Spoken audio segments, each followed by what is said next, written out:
이제 개념을 물을 수도 있고 뭐 이론을 물을 수도 있기 때문에 상당히 넓게 퍼져 있는데요. 이렇게요.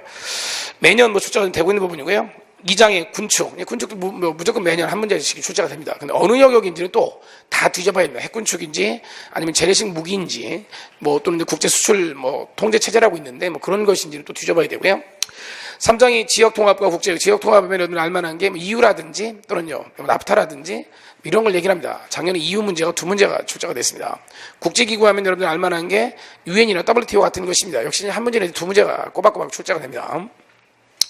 4장이 국제정치경제, 예, 국제정치경제 여러분들이 환율이라든지 또는 환율 인상, 뭐 평가 절하 뭐 이런 얘기를 들어보시면 모르겠는데 그런 것이 주로 출제가 되면 됩니다. 이렇게. 그러니까 경제학적인 마인드가 일부 이제 바탕이 되어 있으면 쉽게 이제 나갈 수 있는데 그렇지 않으면요, 애를 먹을 수 있는 그런 부분이 합니다. 많을 때는 4문제까지 출제가 된 적이 이렇게 있습니다. 5장의 외교와 외교정책. 외교와 외교정책에서는 미국 외교는요, 한 번도 빠진 적이 없으면 이렇게 이제 미국 문제는 반드시 나온다고 좀 보는 것이고요. 최근에는 중국 문제도 돌아가면서 나오고 있고요. 중국, 일본 이런 나라들. 러시아는 이제 많이 하진 않지만 간간히 이렇게 이제 지문에 섞여서 나옵니다. 이렇게. 그러니까 우리한테 가장 중요한 외교 대상은 미국이라는 뜻이기도 하고요. 가장 출제 범위가 넓습니다. 출제 범위가 넓다는 얘기는 미국 건국 시부터 이제 작년까지 오바마까지 출제가 됐습니다. 그 안에 있는 이제 사람들을 우리가 일부 이제 뭡니까 지금 이제 그거 체크해서 봐줘야 된다는 부담이 있습니다. 이렇게 이제. 그러니까 만약에 시험 문제가 아니라고 한다면은, 그래도 뭐 시간이 많다고 한다면은 쭉 훑어보는 건 상당히 재미있을 수 있습니다. 어떻게 이제 변화했는지. 그러나 우리는 촉박한 시간 내에서 필요한 시험 문제와 관련된 문제를 뽑아야 되기 때문에 만만치 않은 뭐 그런 내용이 되겠고요. 6장 갑니다.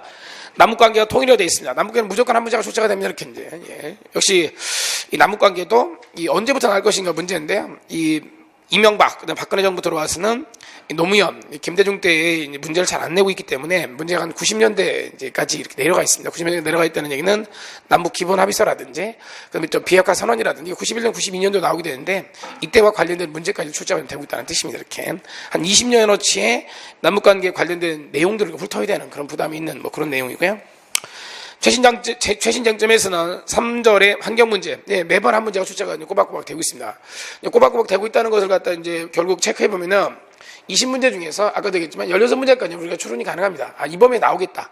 근데 이제 이 추론한다, 예측한다 해서 다 맞는 건 아닐 수 있지 않습니까? 이렇게 이제. 그러니까 예측은 하되 그 주변을 다 뒤져야 되는 거예요. 이렇게. 그리고 예측하지 못하는 문제가 이제 2문제 정도 이렇게. 그러나 점점점 양이 많아지다 보니까 이제 예측할 수 없는 문제를 내기는 점점 어려워지고 있는 거죠. 이렇게.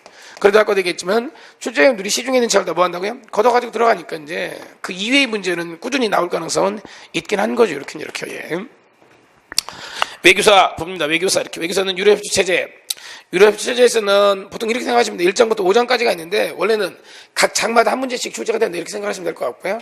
그래서 유럽협조 체제에서는 나폴레옹 전쟁 이후의 상황들을 쭉 얘기를 할 건데 유럽협조 체제 붕괴 부분에서 출제가 좀 많이 됐고요. 들어보신 분 있는지 모르겠지만 크리미아 전쟁 쪽이 상당히 많이 나왔던 그런 내용이고요. 비스마르크를 아시는지 모르겠습니다. 비스마르크 동맹체제도 한 문제 출제가 됩니다. 베르사유 체제는 1차 대전이 끝난 다음 얘기입니다. 1차 대전이 끝난 다음에 2차 대전 진행 과정까지가 출제가 됩니다. 여러분이 한국사에서 이제 봤을 만한 게 얄타 회담이 어떻고 카이로 회담, 포츠담 회담이 어떻고 이런 내용들로 관련된 것이 있고요.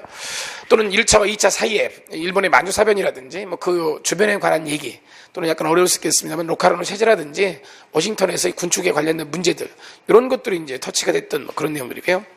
동양에서는 뭐 작년에 출제가 하나 됐는데요. 그래서 이제 작년에 여러분들 한국사에서 배우는 이제 청일전쟁이 출제가 됩니다. 청일전쟁 이후에 뭡니까?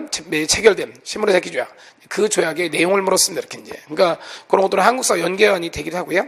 올해만 나올 만한 것은 청일전이 났기 때문에 그 다음에는 러일전쟁이 이렇게 돌아가면서 보통 출제가 되고 그 다음에 이제 뭐 그걸 내기 힘들면 이제 아예 동양에서는 빠지는 경우도 있습니다. 조선회계서는 외교사가 5문제가 나올 때는 이제 출제가 되는 경향이 있고요. 그렇지 않으면 잘 나오진 않습니다. 이 조선회계서는 여러분이 한국사에서 근현대사를 갖다 배울 때 같이 그냥 공부를 해주면 조선회계서는 이제 자연스럽게 같이 이제 학습이 되는 그런 부분이 그렇게 따로 이제 할 만한 내용이 많지 않다는 뜻입니다. 그러니까 외교사라는 이름으로 이 국사와 구별되는 걸 우리가 확인하거나 학습할 만한 내용대로 있지 않다는 뜻이기도 하고 이렇게 전체적으로 구성이 되어 있습니다. 이렇게 이제 그래서 이제 이런 내용들을 우리가 이제 2달 만에 이제 끝내야 되는 뭐 그런 상황이고요. 그래서 1편 다음 페이지 들어가겠습니다. 국제정치 이론이라고 되어 있고 이렇게 예. 이상주의, 현실주의 등등 이렇게 이제 되어 있습니다. 이렇게 예. 미리 이제 여기부터 이제 수업에 들어가면요. 국제정책이 뭐냐는 거죠. 따로 국제정책을 정하지 않았습니다. 우리가 학문을 하는 것이 아니고 시험 문제를 풀기 위한 것이기 때문에 포인트 위주로 공부를 할 것이기 때문에요. 그렇다고 하더라도 국제정책이 어떤 무엇을 다루는 과목인지는 좀 알 필요가 있을 것 같은데, 국제정책은 평화학이다 보통 이렇게 말합니다. 평화학 또는 이제 안보학이다라고 부른다. 안보학 이렇게. 그러니까 평화를 위한 학문이라는 거죠, 이렇게 이제. 그러니까 이 국제정치라는 얘기나 결국 뭐 정치를 정의하고 국제정치를 정의하고 그다음에 이제 이걸 정해야 되는데, 우리는 뭐 그렇게 학문적인 목적을 하는 것이 아니기 때문에 핵심은 그러니까 어떻게 하면 평화를 가져올 수 있는가에 관한 얘기입니다. 어떻게 하면 안전을 갖다 보장받을 수 있는가에 관한 그런 내용을 다루는 겁니다. 이렇게 핵심이 이렇게 이제. 그래서 여기 나오는 모든 이론들은요, 뭘 위한 이론이라고요? 어떻게 하면 평화를 가져올 수 있겠는가? 이것이 핵심이죠, 이렇게 이제. 평화가 뭔데요? 예, 어렵습니다. 이렇게 이제 개념적으로. 전쟁을 하시나요? 예, 어렵습니다. 이렇게 이렇게요. 2012년, 13년도에 문제였죠. 유한 갈등의 평화론에 관한 개념, 그다음에 전쟁 발생에 관한 이론이 출제가 되고 있거든요. 이렇게 이제. 전쟁을 아는 것 같죠? 정의라면 쉽지 않습니다. 이렇게. 우리한테 필요한 부분은 여러분들이 알고 있는 그 전쟁이 아니라 이제 학문적으로 시험에 어떤 용도로 이제 전쟁이 이제 뭡니까 정리가 되는 거 하는 것이죠. 전쟁을 여러분 알 거 아니야. 근데 그것이 필요한 게 아니라 우리는 어떻게 해요? 누가 전쟁을 어떻게 정의했는가가 필요하다고 그렇게 이제. 그렇지 않겠습니까? 우리한테 필요한 부분은 여러분 개별적인 생각이 아니라 누가요? 학자 A가 전쟁을 어떻게 얘기한 거 너 알아? 이것이 핵심이니까. 평화를 여러분들 말하면 말할 수 있겠죠. 근데 그 시험에서 필요한 것은요. 예를 들면 유한 갈등의 평화를 어떻게 정의했는가, 이것이 필요한 것이죠. 이렇게. 이해되시죠? 시험에서는 여러분들의 의견을 한 번도 묻지 않을 겁니다. 이렇게. 그리고 여러분들이 의견을 말할 수 있는 이제 여지도 없을 겁니다. 여러분들은 시험에서 뭐라고요? 묻는 어떤 평화 개념은 여러분 생각을 말하는 게 아니라 어떤 학자가 어떻게 얘기했는지만 확인하면 되는 것이죠. 마찬가지죠. 여러분들이 면접을 보게 될 텐데 면접이 좀 강화되고 있죠. 예전에는 20%를 더 뽑았는데 더 뽑을 때 어떻게 했다고요? 등수가 가장 안 좋은 사람을 끝에서부터 쳐내는 방식이겠지만 지금은요.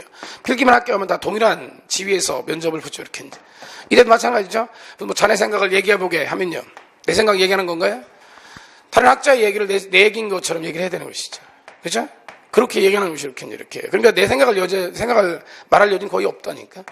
여러분들이 알고 있는 것 중에 여러분 스스로 있는 것이 있나요? 그러니까 다른 사람한테 들은 거 말고 여러분 스스로 생각이 있냐고.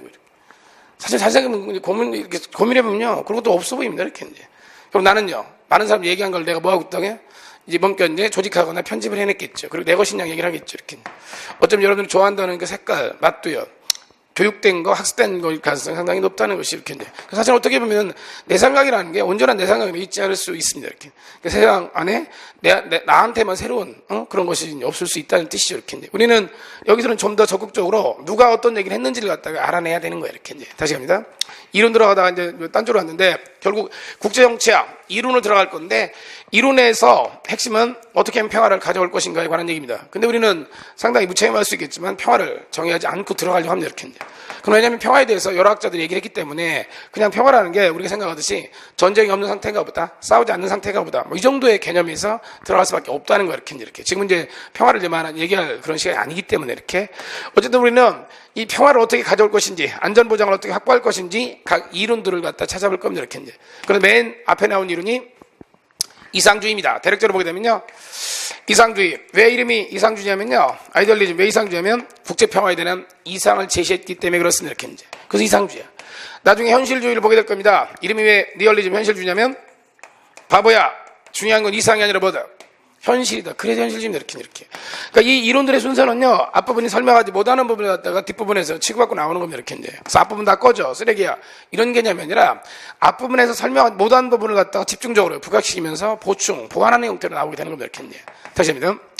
이상주의라는 이름 어디서 왔다고요? 국제평화에 관한 이상을 제시했습니다. 이렇게 이제. 우리한테 그런 필요한 부분은요. 그 이상이 뭔지를 갖다 볼 겁니다. 이렇게 이제. 현실주의에서는요. 중요한 거는 이상이 아니라 뭐라고요? 네가 발딛고 있는 현실이다. 이렇게 이제. 네가 외교관이 되고자 하는 그것이 중요한 게 아니라 네가 외교관이 되기 위한 시험 준비를 할 수 있는 여건이 갖춰졌는지를 따져보시라고 이렇게 묻는 것이 이렇게 이제. 중요한 거는 머리 들어 눈 들어서 다가설 것 도달해야 될 그곳이 아니라 지금 네가 서 있는 그곳이 중요하다는 뜻입니다. 이렇게. 그 이름이 현실주의입니다. 이렇게. 현실을 중시한다는 뜻이야. 자유주의는 뭘 강조할까요? 자유를 강조합니다. 이렇게 이제. 국가, 인간에 대한 이제 적절한 이제 신뢰를 하고 있습니다. 이렇게 이제. 인간이 이성이 있다면 이렇게 이제. 이성이 있나요? 모르죠. 그죠? 이성을 우리는 직접 확인하기 쉽지 않지 않습니까? 이렇게 이제. 있다니까 있는 줄 알죠. 이렇게 분빌처럼 분명하게 잘 잡히지 않잖아. 분빌 보이시죠? 이성 보이시나요? 이해되시죠? 어쨌든 이 자유주의는요, 인간이 이성이 있답니다. 이 이성은요, 인간이라는 생명과 신체가 있을 텐데, 이 생명과 신체를, 또 뭐, 재산을 파괴하는 그런 결정을 하지 않을 거라는 거야. 그냥 내버려두면 이성에 따라서요, 저절로 협력하는 그런 것이 나올 거랍니다. 이렇게 이제. 그러니까, 국가들을 뭐 하면 된다고요? 그냥 내버려두면 됩니다. 이성을 가진 자들은 결국 싸우지 않을 거고, 어디에 도달하게 될 거라고요? 이쪽에 이렇게 이제. 이게 자유주의고요. 나중에 구조주의를 배울 겁니다. 이렇게. 구조주의. 모든 인간이나 모든 국가는요, 구조 안에 놓여져 있답니다. 이 구조 안에 놓여져 있는 그 구조라는 제약에 의해 행동이 달라지게 된답니다. 이렇게 이제. 예를 들면 이런 거죠.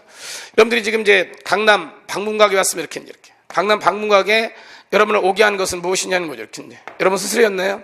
여러분 스스로였다면은 왜 많은 사람들이 서로 다른 곳에서 자랐는데, 서로 다른 곳에서 공부했는데, 서로 다른 부모인데 같은 공간에 있을 수 있게 됐냐고 이렇게 이제. 이상하지 않나요? 구조에서는 그걸 좀 따집니다. 이렇게 이제. 결국 그러니까 한 사회라는 같은 구조, 한 세계라는 같은 구조 안에 있다고 한다면요, 이 사회가, 이 구조가, 이 체제가 단위들에 대해서 부여하는 그 뭡니까 힘은 같을 거고, 같은 힘을 받은 그 단위들은요 같은 방향으로 움직여 갈 거라는 겁니다. 이렇게 이제. 결국 구조하에 내가 어디 구조상에서 어디에 위치해 있는가, 이것이 나의 행동을 뭐 한다고요? 결정한답니다. 이렇게 이제. 이 대신에 1등 위치에 있는 자와 2등 위치에 있는 자, 3등 위치에 있는 자는요, 행동이 다를 겁니다. 결국 행동의 차이를 가져오는 것은요, 그 사람의 능력이나 노력이나 업적이 아니라 뭐라고요? 구조입니다. 구조가 결국 여러분을 다르게 할 겁니다. 여러분들이 만약에 미국에 태어났다면요, 지금 이 자리에 있지 않을 거고, 아마 미국에서는 이런 시스템에 만약에 정해서 뭘 하려고 하지 않을 거라는 거죠. 이렇게. 결국 사람의 행동을 지배하는 것은요, 그 사람 자체가 아니었습니다. 외부에서요. 당구대가 땅 때리면은 이 공은요, 맞는 만큼 뭐 한다고요? 굴러가게 될 거라고요. 여러분들은 그 한국에